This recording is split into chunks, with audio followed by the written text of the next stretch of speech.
Come, sit. Now take your time, darling. I'm in no rush.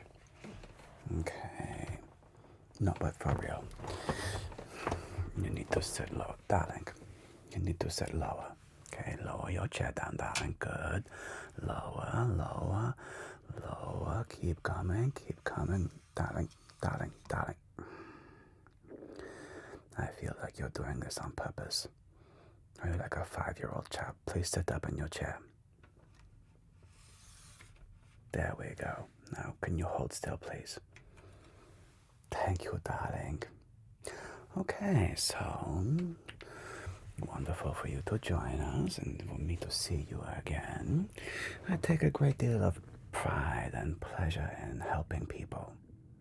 And it is true, I do believe that being a mentor to the younger generation is a gift, and it is something that I have had my fair share of divine mentors, darling. And so if I can do the favor for you, for the younger generation, it gives me great pleasure and great joy.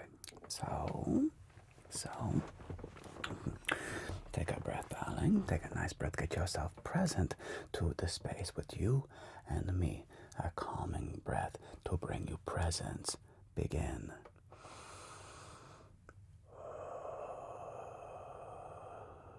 This is good, darling. This is good. Grounding yourself. Noticing the space. Breathe in again. Deep breath.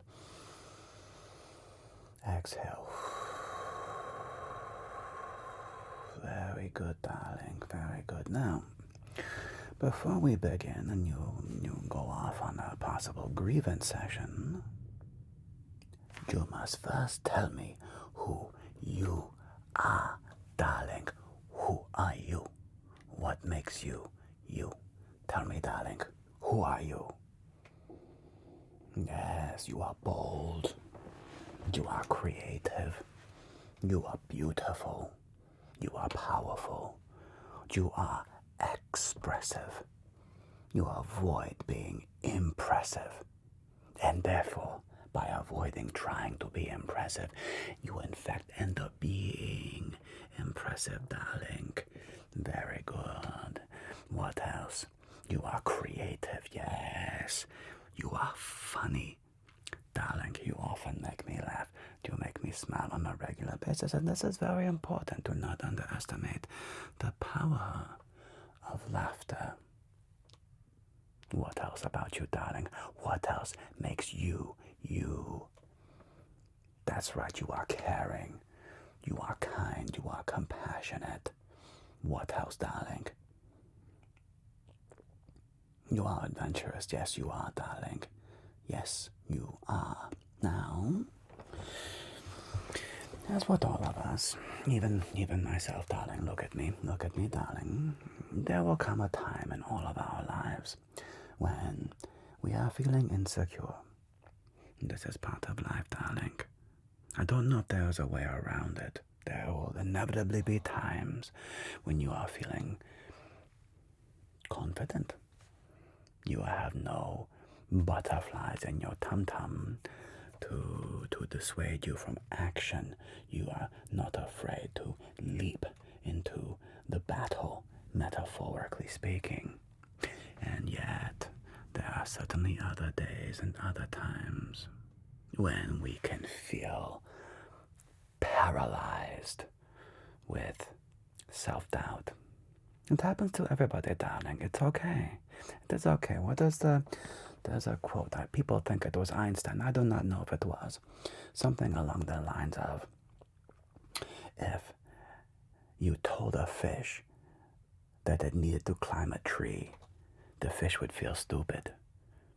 For that is not its medium, darling. In the same way that I will never be a professional ballerina or a professional javelin thrower or something else that is useful when you're very tall. Okay?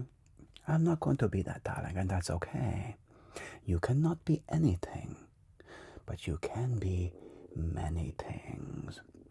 And it is often the case that we put a great deal of self-doubt onto ourselves.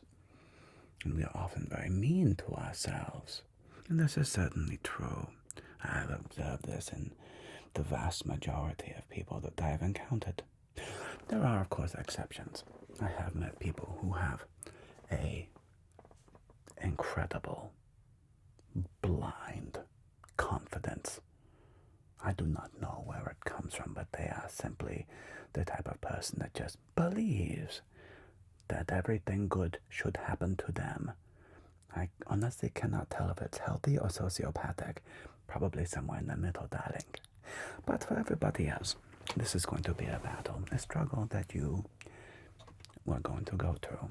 Now, if you are having a pity party, if you need a tissue for your issue, do you need a tissue for your issue? Do you need a tissue for your issue? Not yet. Good, that's the right answer. For what I have discovered with many people, it is more a reframing issue rather than there's a problem with them.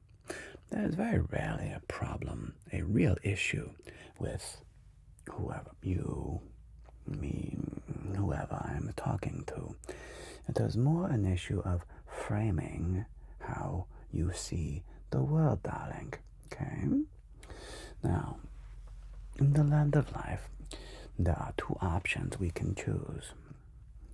You are either a victim of life, life happens to you, or you take control, you have agency over your life, and you are never a victim.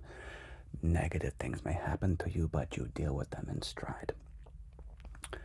And the reality is that both lenses, okay, both frames can be completely and wholly justified. If you would like to choose that you are a victim, that life happens at you, darling, and you are just a poor, innocent soul that was caught in the melee, boo-hoo. Boo-hoo. Congratulations. Get off the cross. We need the wood. I'm trying to build a bonfire over here, and you're up here building crosses to crucify yourself on. Nobody likes that, darling. Nobody wins. Nobody. You don't win. Your loved ones don't win. Your friends don't win. Your co-workers and colleagues don't win. Nobody wins, darling. And yet, you will get to be right. You will be up on your cross, up on your hill, about how tough, how difficult your life is, how much your struggle is so unique and so terrible, darling, and there's nothing you can do, and nothing was your fault, and there's nothing you can do about it. Nah.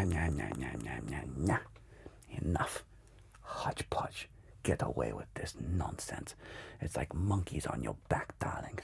You must eject these monkeys from your back. They hold you down. They serve you no purpose other than getting to wallow in some weird self-masturbatory expression of self-indulgent wallowing. Puh. It is disgusting, darling, and I will not stand for you to do it. I will not stand for it. So whenever you find yourself doing this, look at me, darling. Look at me. Whenever you find yourself going down that hole, I want you to stop and start telling yourself what you are grateful for. What are your blessings, darling? For the reality is that you and me, in many, many ways, darling, we simply hit the lottery. You and I were born.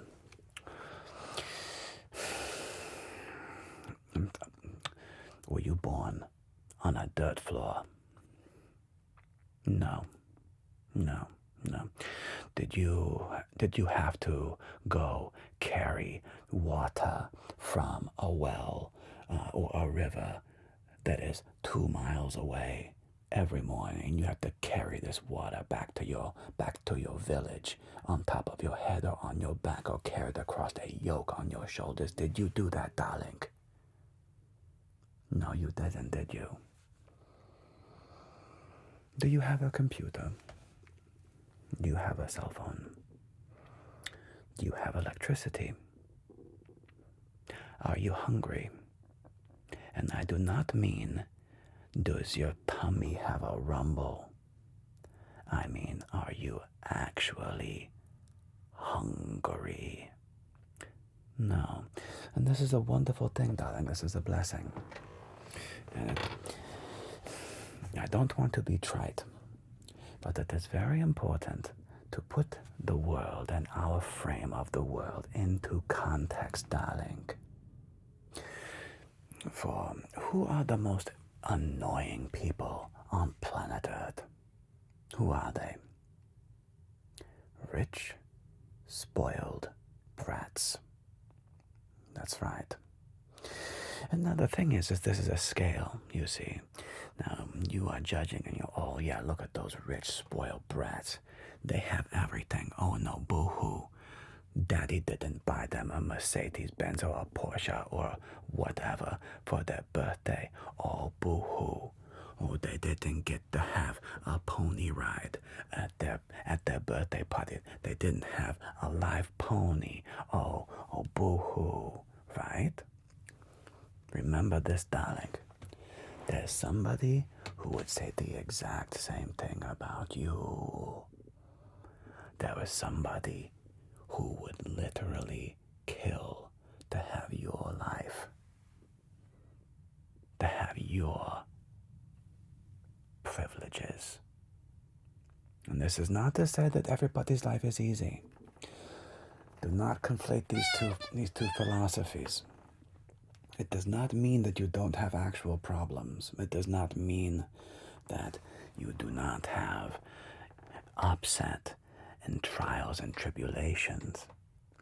It is simply that you must practice framing them in the context that they are, darling. For when you and I witness a spoiled little brat, and they are whining because they didn't get the cookie or the toy that they wanted, my reaction, probably much like yours, is annoyance, frustration, yes? Yes. And the problem is to that child, to that person, the worst thing that ever happened to them is the worst thing that ever happened to them. And it is totally possible that the worst thing that ever happened to them is that they didn't get a brand new car on their 16th birthday. That actually may be the worst thing that ever happened to them. And so it feels like a loss, like a devastation. And we can both, you and I, of course, can observe and witness the absurdity of that. Now pull back your focus and bring that same lens of perception on your life, on my life. What are you grateful for, darling? Where were you born? That's right. You could have been born in any, many, many, many places, and through no choice of your own. You were born where? Congratulations. Isn't that nice? Now, did you have access to clean drinking water? You did, didn't you? Did you have access to an education? You did, didn't you? Did you have access to a vehicle to get you from point A to point B? Or do you live in a city that has very good public transportation and you can get around conveniently? Yes, you did have that, didn't you? You see where I'm going with this? Okay. And again, this reframe has nothing to do with the fact that you feel genuine upset in life. Everybody does, darling. Everybody does. But it's how you choose to deal with it. And again, I've said this before.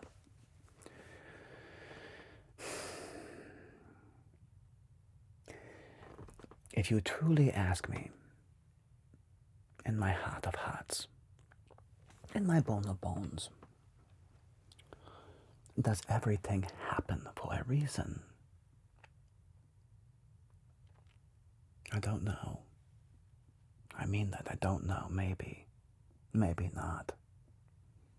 I am open to the possibility that the universe is random and we are a tiny blue marble floating through a massive void of space, the sizes of which that you and I could never actually comprehend, and that for some weird reason we live on this little blue planet that has a giant moon that's 1/4 of its size, that has this giant planet called Jupiter out there and the Oort cloud collecting up all the celestial debris and absorbing it for us so that the shooting gallery, the P gallery, pew, pew, pew, pew, pew, that is space, miraculously and oftentimes gets absorbed by this huge gaseous planet that you and I rarely think about. And yet, darling, here we are. And yet here we are. Now, it might be random, but it might not. And the reality is, if you choose to believe that life happens for a reason, suddenly you have agency. When a thing goes bad and wrong, which it inevitably will, darling, and it will likely not be your fault. It might be your fault. You may have contributed to it or not, darling. Sometimes life simply happens and there's nothing we can do about it. The question is, when that happens, do you dwell and mope? No. Acknowledge what happened. The thing happened. Don't deny that it happened. Embrace it. Embrace that it was, let's just say, suboptimal.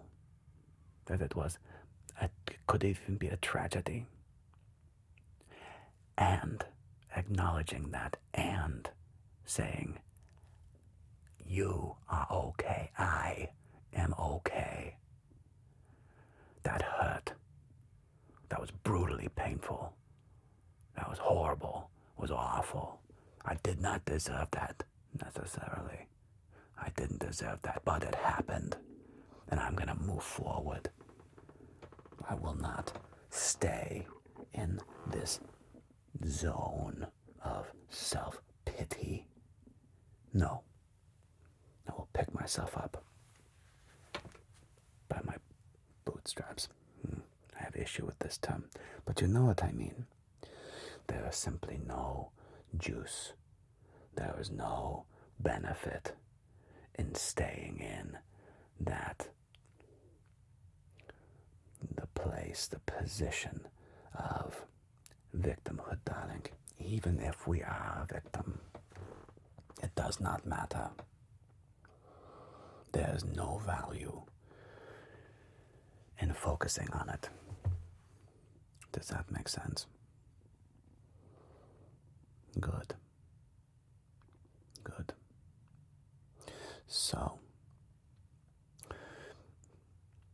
I want you to declare what you want. And listen, like everybody else, I too am familiar with The Secret.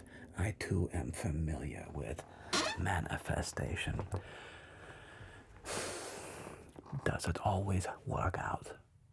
No, of course not, darling. Not everybody who dreams of being whatever, a famous sport athlete or a movie star. Not, it doesn't always happen, okay?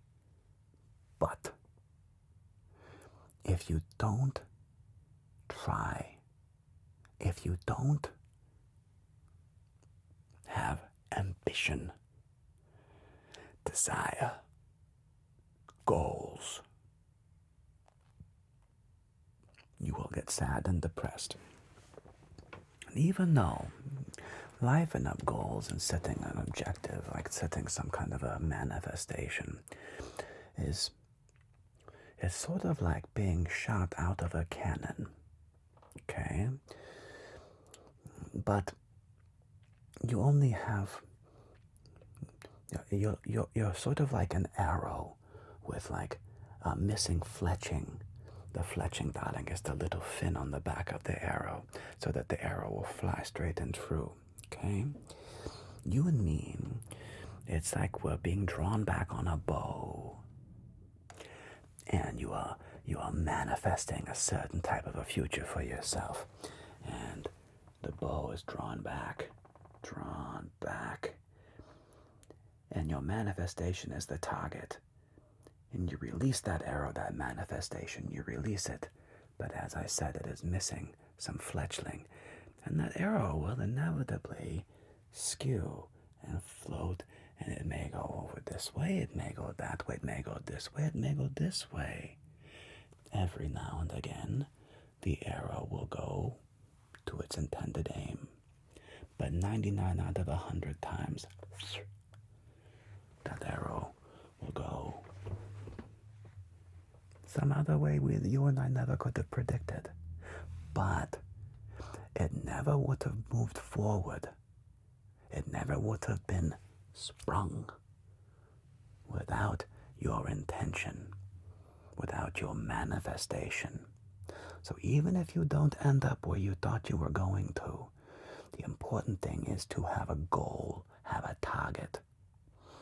And then be open to the possibility that the universe will provide you with strange and wonderful opportunities along the road that you never would have been aware of had you just sat back and done nothing. You might not end up where you wanted to originally, but being on a journey, darling, and being open to the path and being open to the universe, telling you things, listening, guiding you, pointing you, you never know where you may end up. All we can do is go on the journey, and along the way, it has been my experience that the more people we help, that we inspire, that we have a positive impact on, the more people we do this, the richer and more beautiful and glorious our life is, my life is. When I help somebody, when you help somebody, you feel that expansion grow, that love grow. It feels good to be of service, to help other people.